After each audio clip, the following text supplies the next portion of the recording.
Right,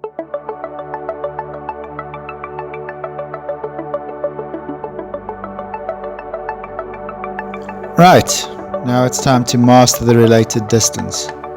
For this exercise, you place two cavaletti between 5 and 9 strides apart. Today I'm going for 5 strides apart.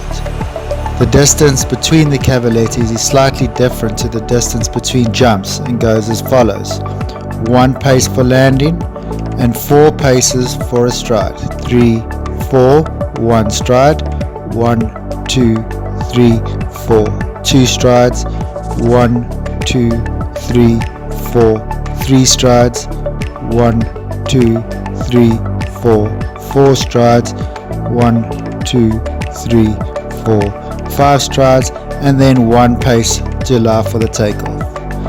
You can make your paces slightly shorter than mine if it feels like you're having to gallop down the line to get the required amount of strides. That's not the point of this exercise. This exercise will help you become more accurate in your lines. It will get you to habitually go through the correct thought process so that you instantly make the correct decisions. It will also improve your horse's obedience and adjustability. How to count your stride.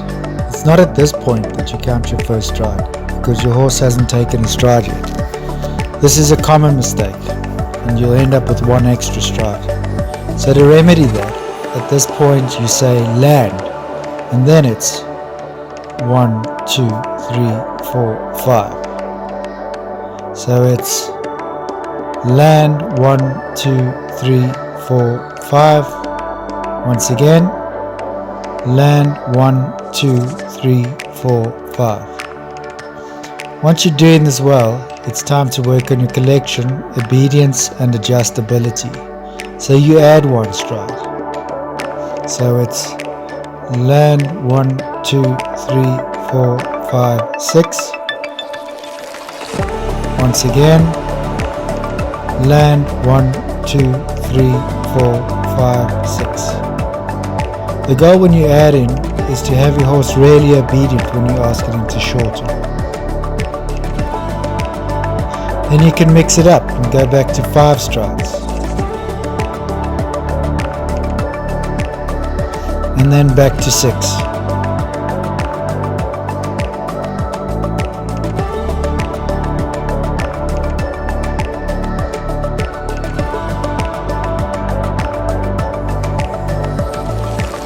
And then on the other end.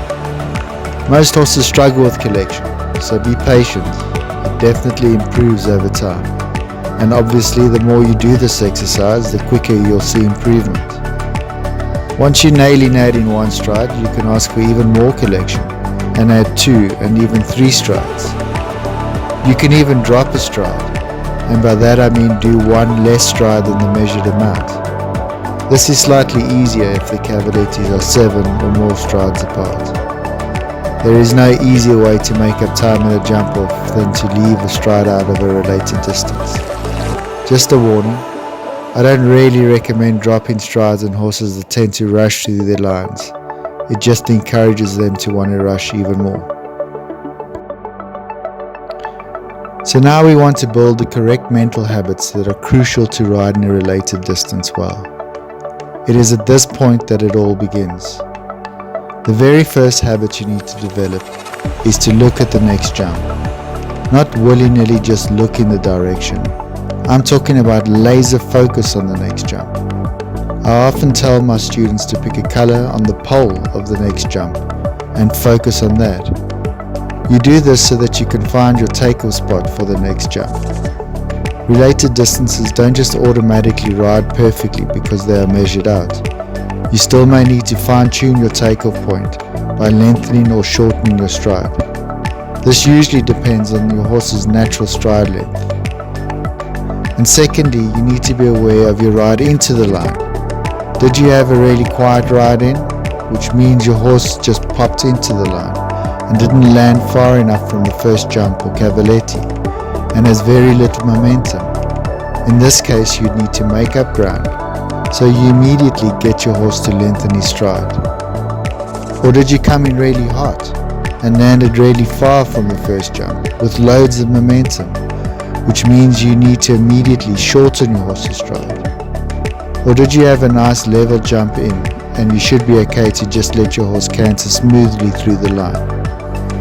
You need to be acutely aware of how you jumped in and how the line is likely to ride, and make your adjustments as soon as possible and not just in front of the next jump. And thirdly, don't forget to count. This is easier to forget than you may think, especially in the ring when there is far more going on in your head than at home. These 3 mental points need to become habits, and that happen automatically. And they can only become habits if you do them over and over again. So they become ingrained into your subconscious. So practice this exercise for hours on end, and you will become a master of the related distance.